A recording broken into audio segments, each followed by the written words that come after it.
So what Matt just talked about was these valuation metrics. And I want to underscore, when we talk about valuation with stocks, we are not talking about the price per share. It's really kind of irrelevant in many ways. So I'm going to liken it to the grocery store. Okay, you pick up a pack of chicken. Okay, it says $10 on the package and it's 5 pounds.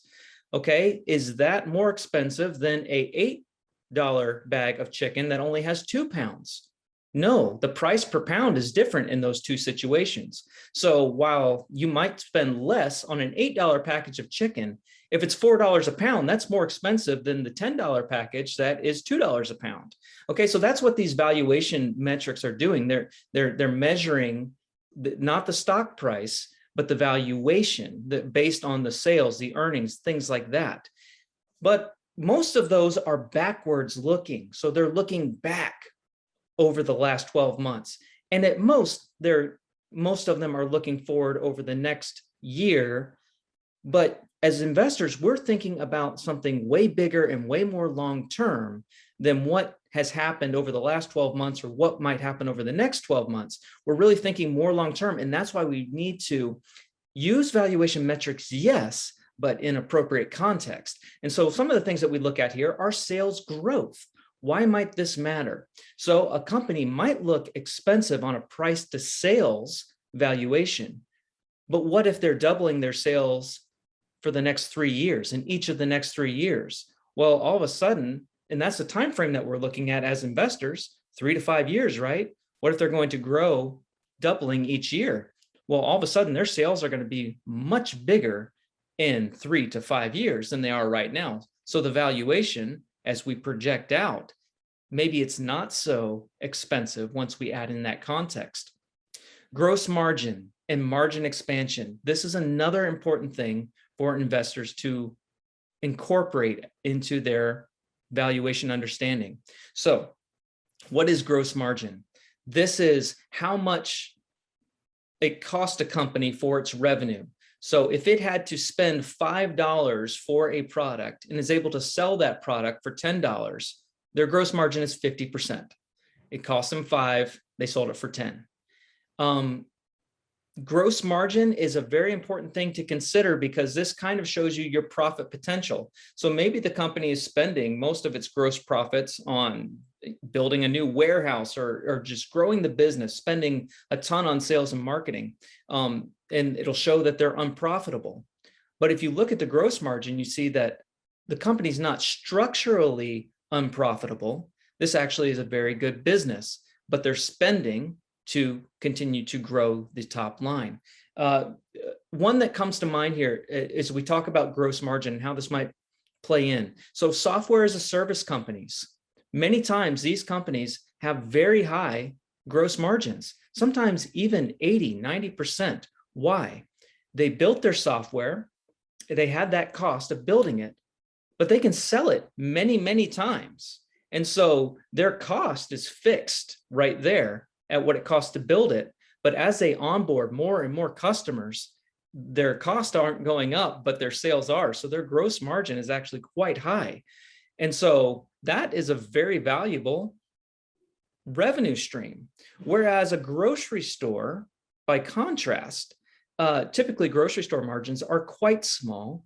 It's very hard to gain operating leverage because a product is going to cost what it costs, and you can sell more of that product, but each one of those is going to have the cost associated with it.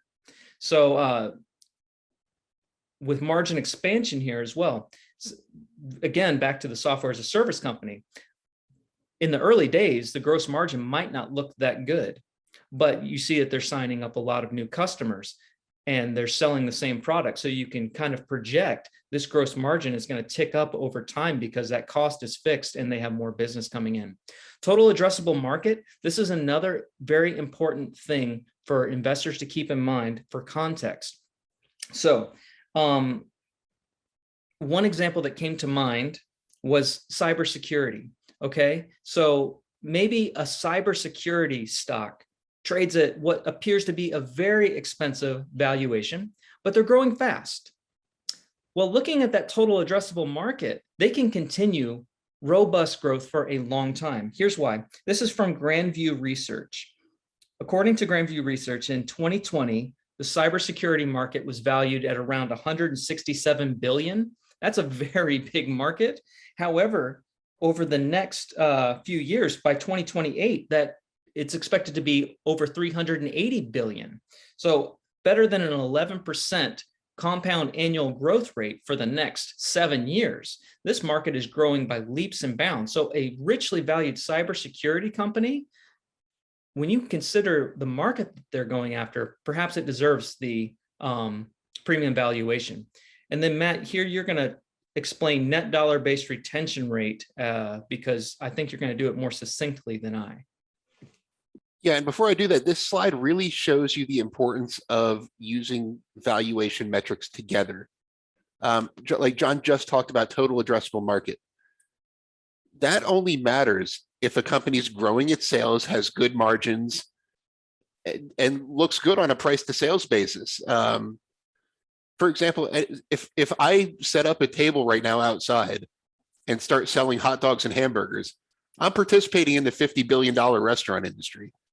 That doesn't tell you anything about my future business potential. So, I mean, that's a silly example, but it kind of just, the point being, a total addressable market that's in the billions or even the trillions only is an important data point if a company's really growing into it. And the stock I'm going to talk about in a second is really a good example of that. And finally, net dollar-based retention rate. You might see this called by different names by different companies. Some just call it dollar-based retention. Some call it net dollar retention. It all means the same thing. Essentially, this is a metric that tells you how much a company's existing customers are spending over time. So a 100% net dollar-based retention rate means that the average customer that was spending $100 a year ago is spending $100 today. A net dollar-based retention rate of, say, 120% would mean that the average existing customer who's been with a company for a year, who was spending $100 a year ago, is now spending $120 today.